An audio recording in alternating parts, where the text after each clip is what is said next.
कि जब उन्होंने जीएसटी लगाया उससे देश को कोई फायदा हुआ? नहीं हुआ।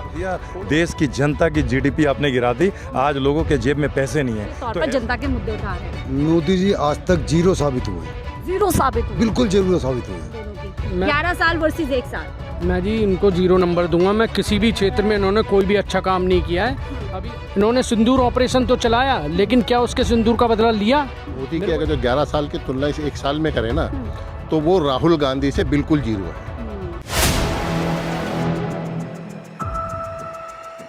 पीएम दिल्ली देख रहे हैं आप और मैं हूं आपके साथ शाहीन खान। 26 मई 2014 को पीएम मोदी ने पहली बार बतौर प्रधानमंत्री शपथ ली थी और देश की जनता से कई वायदे किए थे, कई सपने दिखाए थे।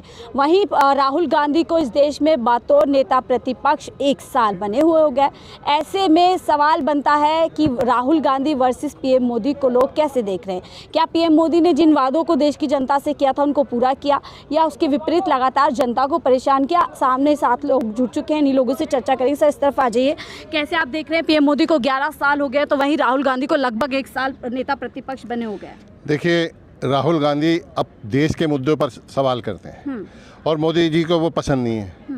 राहुल गांधी जी देश के हर उस मुद्दे को उठाते हैं, चाहे वो बेरोजगारी का हो, गरीबी का हो, महिलाओं का हो, भ्रष्टाचार का हो। अब तो उन्होंने सेना के जो शौर्य है, जो सेना ने अपने पराक्रम दिखाए हैं, उस पर भी मोदी जी से वो सवाल इस बात का पूछना चाहते हैं कि जिस तरह से जयशंकर जी ने पाकिस्तान को ये बताकर के हमला किया, कि उस बात पर भी हमारे राहुल गांधी जी सवाल पूछना चाहते हैं कि हम जो आपने मुखबरी की, हमारे देश के जो संसाधन हैं, चाहे वो हमारे हवाई जहाज हो, हमारे रफेल हो, हमारे टैंक हो, उसमें राहुल गांधी जी सवाल कर रहे हैं। मैं ये पूछ लेती हूँ, पहले पीएम मोदी के 11 साल को आप कैसे देख रहे हैं? कई वायदे बड़े किए गए थे देश की जनता से। देश की जनता से तो उन्होंने बहुत बड़े वायदे किए हैं। कई वायदे किए हैं। रोजगार के भी वायदे किए थे, महिलाओं के सम्मान के भी वायदे किए थे, लेकिन मोदी जी ने वायदे पूरे किए कहाँ हैं? हमें तो समझ नहीं आता वो देश के अंदर ऐसा कर क्या रहे हैं जिससे कि देश की जनता को ये दिखाई दे कि हाँ, ये देश के अंदर ये कार्य हो रहे हैं। तो हम तो प्रधानमंत्री मोदी जी का जो है वो सब चीज़ देखना चाहते हैं कि जो उन्होंने कार्य किए हैं, लेकिन ऐसा हमें इस 11 साल में तो कुछ दिखाई नहीं दिया। हाँ, जब भी कोई ऐसा देश के अंदर, जैसा अभी सेना ने अभी पाकिस्तान को जो मुंह की चटा के छोड़ी है, उसका क्रेडिट भी वो खुद लेना चाह रहे हैं। सेना की वर्दी में अपने फ़ोटो खिंचवाते हैं, सेना की वर्दी में अपने आप को पेश करते हैं और देश के अंदर वो कहते हैं कि मेरी नसों में सिंदूर दौड़ रहा है। भाई, अगर जो देश नसों में सिंदूर दौड़ता तो खून किसकी नसों में दौड़ता है? खून तो सेना की नसों में दौड़ रहा है। 140 करोड़ की नसों में दौड़ रहा है। देश की उस जनता के 140 करोड़ की जनता के नसों में खून दौड़ता है, और जब खून गर्म होता है तभी देश की जनता और देश की सेना अपने आत्म स्वाभिमान के लिए अब आगे आती है और लड़ाई करती है। इन 11 साल में कई बड़े मुद्दे जो है, कई बड़े फैसले लिए गए। नोटबंदी ली गई, कोरोना हो गया, जीएसटी हो गई, उधर पहलगाम हुआ, उससे पहले पुलवामा हुआ। कैसे देख रहे? युवाओं की स्थिति आपने देखी, किसानों की स्थिति आपने देखी? मैडम, आप एक बात बताइए कि जब उन्होंने जीएसटी लगाया उससे देश को कोई फायदा हुआ? नहीं हुआ। उन्होंने नोटबंदी की, रातों रात के भाई हमारा जो पैसा है, हमारा जो ब्लैक मनी वो वापस आ जाएगी। उसी से आरबीआई की रिपोर्ट है, उससे हमें कितने लाख करोड़ का घाटा हुआ, नुकसान हुआ, और देश की जनता के जो रोजगार गए वो अलग। देश का अपना जो क्या नाम, जो जितना पैसा बाहर से आना था वो आया नहीं और उल्टा हमारा नुकसान हो गया। बल्कि ये नोटबंदी एक बहाना था। व्यापारियों का जो ब्लैक मनी था उनको मोदी जी ने वाइट करके उनको पहुंचा दिया। बिल्कुल। और इसके विपरीत अगर हम राहुल गांधी को देखें, 1 साल के अंदर उन्होंने तमाम इन फैसलों के खिलाफ हमेशा बोला था कि लॉन्ग टर्म में फैसले नुकसान देश को देंगे। राहुल गांधी जी ने जब मोदी जी नमस्ते लंदन और ट्रम्प को बुला करके यहाँ पर प्रोग्राम कर रहे थे, जो स्टेडियम कभी सरदार पटेल जी के नाम से हुआ करता था, जिसको उन्होंने जीते जी अपने नाम से कर लिया, नरेंद्र मोदी स्टेडियम, और सरदार जी की बड़ी मूर्ति बना करके अपने आप को बहुत बड़े मतलब हीरो साबित करना चाहते हैं। राहुल गांधी जी ने कहा था कि ये कोरोना बहुत ही खतरनाक है, जब मोदी जी को कोरोना का सीन ही पता था।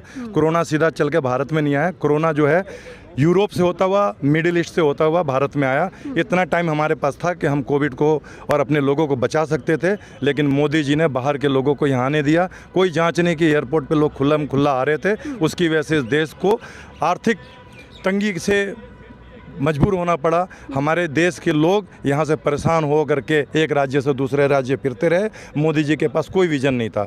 अभी आपने जीएसटी की बात की, जीएसटी से मोदी जी ने बोला कि सबके पैसे आ जाएंगे। जीएसटी का विरोध सबसे पहले अगर किसी ने किया तो मोदी जी ने किया।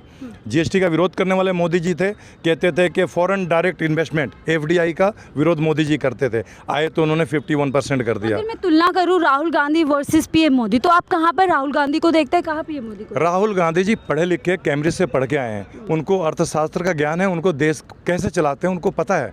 जो एक कोई भी व्यक्ति हो, उसके फादर जिस काम को करते हैं, उसके घर में जो चीज़ चलती है उनको पता होता है। जिसके नाना प्रधानमंत्री, जिसकी माँ प्रधानमंत्री, जिसके पिताजी प्रधानमंत्री, जिसकी दादी प्रधानमंत्री, उनको पता है देश में क्या कमी है। बेरोजगारी चरम पे है, व्यवस्था सारी खराब हुई पड़ी है। कल मोदी जी का भाषण देख लो, आप कह रहे थे कि हमने देश की GDP को 4 ट्रिलियन कर दिया। अरे 4 ट्रिलियन आपने कर दिया, देश की जनता की GDP आपने गिरा दी। आज लोगों के जेब में पैसे नहीं है, तो ऐसे कौन सी ट्रिलियन की आप बात करते हैं? आपने यहाँ पे ऐसी हालत कर दी।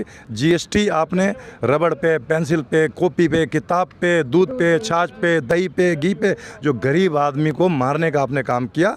आज आप जो काम कर रहे हैं सिर्फ अडानी और अंबानी के लिए कर रहे हैं। देश के 80 करोड़ लोग आज भी राशन पे निर्भर हैं। तो मैं अगर बात करूं, क्या राहुल गांधी का 1 साल नेता प्रतिपक्ष भारी है पीएम मोदी के? बिल्कुल भारी है। राहुल गांधी से प्रधानमंत्री और पूरे भाजपा विपक्ष के लोग डरे हुए हैं, क्योंकि राहुल गांधी जी जन जन की आवाज़ उठा रहे हैं। इसलिए मोदी जी जो है राहुल गांधी से डरे हुए हैं।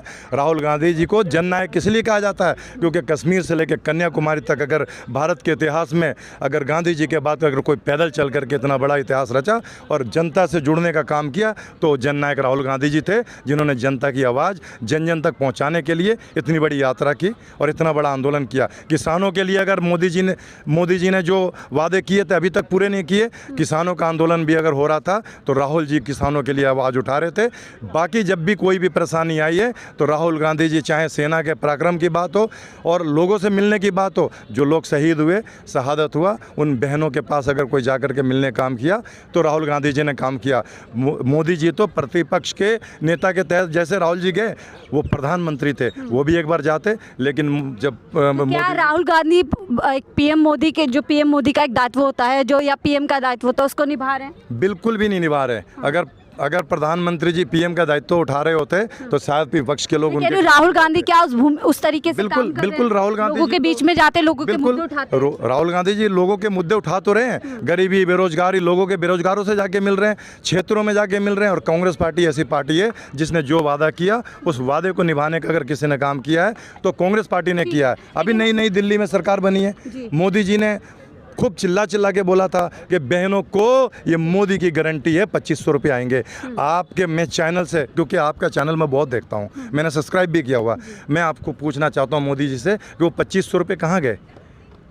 2500 रुपये देने की बात कर रहे थे। आज झुग्गी झोपड़ी के लोग डरे हुए हैं। जो केजरीवाल कहता था कि जहाँ झुग्गी वो मकान, उसने नहीं दिया। आज रेखा गुप्ता जी ने भी वो काम नहीं किए। आज झुग्गियों को तोड़े जा रहे हैं। आज मैं मयूर विहार त्रिलोकपुरी विधानसभा से आता हूँ, रातों रात शमशान और कब्रिस्तान दोनों तोड़ दिया इन्होंने। रात को चोरी छुपे किसी के शमशान भूमि को, किसी के कब्रिस्तान को, जहाँ मरने के बाद लोग मोक्ष के लिए जाते हैं, उसको तोड़ने की आपको क्या जरूरत थी? यानी लगातार 11 साल में मुश्किल जनता को। सर मैं वापस आप पे आऊँगी, सर से आप ले लूँ, कैसे क्या नंबर देंगे पीएम मोदी को, राहुल गांधी को? 11 साल से राज कर रहे हैं और 1 साल से एक नेता प्रतिपक्ष के तौर पर जनता के मुद्दे उठा रहे हैं। मोदी जी आज तक जीरो साबित हुए हैं। जीरो साबित हुए? बिल्कुल जीरो साबित हुए हैं।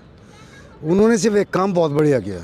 उनका मंत्री या उनका नेता अगर किसी महिला के साथ बदतमीजी करने में पकड़ा जाता है तो उसको और इनाम दे दिया जाता है। जैसे कि अभी मध्य प्रदेश में हुआ। गलती नेताजी का, बोलते हैं महिलाओं का सम्मान। हाँ, ये सम्मान रोड पे हो रहा था ना, गडकरी जी वाली रोड पे, वो चेक कर रहे थे दोनों। किसको भेजा? जो वहाँ पर कॉन्ट्रैक्ट का काम करते थे बेचारे, टोल टैक्स पे कॉन्ट्रैक्ट का काम करते थे, उनको निकाल के बाहर खड़ा कर दिया। इस तरीके के काम मोदी जी कर रहे हैं। चुनाव उन्होंने गलती करी, उनको फ्री कर दिया गया, उन पे एक्शन नहीं हुआ। जो लोग नहीं थे, कुलदीप सेंगर है आपके सामने एग्जाम्पल, आसाराम है, जब चुनाव होते हैं उसको बाहर कर देते, क्यों करते हैं? और ये जो इन्होंने मसला कराया है सिंदूर का, मानता हूँ अच्छा हुआ, लेकिन ये बिहार का चुनाव क्या करने गया था? आप बिहार करने क्या गए थे? आपको उन महिलाओं के साथ होना चाहिए था, उन बहनों के साथ होना चाहिए जिनके वहाँ परिवार ख़त्म हो गए। उनके साथ नहीं मोदी खड़ेंगे। चुनावी मोड में ज्यादा होते हैं। जी, वो उनका तो एक काम है, अगर फौज हमारी कोई काम करेगी ना तो फौज की ड्रेस पहन के कंपटीशन, फैंसी ड्रेस कंपटीशन में आ जाते हैं। राम जी की उंगली पकड़ के चल रहे हैं, वो राम जी से बड़े हैं क्या? राम को हर मुद्दे को भुनाने की कोशिश करते हैं, मुद्दे नहीं, राजनीतिकरण करना की कोशिश करते हैं उसका। फिर चाहे सेना हो, फिर चाहे देश की बात हो। इंदिरा जी थी, पाकिस्तान के 2 टुकड़े किए, कितना श्रेय लिया उन्होंने। मोदी जी कहते थे मैं एक के बदले 10 सर लेके आऊँगा। हमारे वो चीन वालों ने देखा था डंडों से कितने सारे फौजी शहीद किए थे, वो कहाँ गए वो सिर? आप क्या कहेंगे, कितने number Rahul Gandhi versus PM Modi, कैसे तुलना कर पा रहे हैं इन दोनों की? 11 साल वर्सेस 1 साल। मैं जी इनको 0 नंबर दूंगा। मैं किसी भी क्षेत्र में इन्होंने कोई भी अच्छा काम नहीं किया है। अभी हमारी माता बहनों को विधवा किया गया, इन्होंने सिंदूर ऑपरेशन तो चलाया, लेकिन क्या उसके सिंदूर का बदला लिया? मेरे को ये बताइए, वो लोग कहाँ हैं जिन लोगों ने आतंकवादी हमला करा था और माता बहनों को सिंदूर उजाड़ा था? वो लोग कहाँ हैं? उन लोगों की लाशें कहाँ हैं? मोदी तो ऑपरेशन सिंदूर को सेलिब्रेट कर रहे हैं, रैली निकाल रहे हैं, सिंदूर बांटने की बात कर रहे हैं। सिंदूर बांटने की बात करें, वो सिंदूर बांटने, वो महिलाओं का बहुत बड़ा अपमान कर रहे हैं सिंदूर बांटकर। उन्हें शर्म आनी चाहिए कि वो सिंदूर का, उस आतंकवादी हमले का श्रेय ले रहे हैं सिर्फ एक चुनाव जीतने के लिए। आपको बिहार का चुनाव आ रहा है, उसके लिए आप सिंदूर घर घर बांटेंगे? आप क्या माता बहनों को? आपने इसने अपनी वाइफ का सिंदूर भरा, सिंदूर भरा उसने। मोदी को शर्म आनी चाहिए, पूरी जिंदगी निकाल दी उसने। उस यशोदा बहन की तो मांग भर देता सही से। क्या उसने अपना सिंदूर का धर्म निभाया? जो व्यक्ति सिंदूर का धर्म नहीं निभा सकता, वो क्या औरतों को घरों पे सिंदूर पहुंचाएगा? उसको शर्म आनी चाहिए। ठीक है, यानी कि आखिरी सवाल सर आपसे ले लेते, राहुल गांधी वर्सेस पीएम मोदी, 1 साल वर्सेस 11, कैसे देखते हैं? देखिए, मोदी के अगर जो 11 साल की तुलना इस 1 साल में करें ना, तो वो राहुल गांधी से बिल्कुल 0 है। क्योंकि राहुल गांधी को अगर जो हम 10 में से 10 दें ना, तो वो भी कम है। हम तो ये कहेंगे कि वो 100% आदमी काम कर रहा है।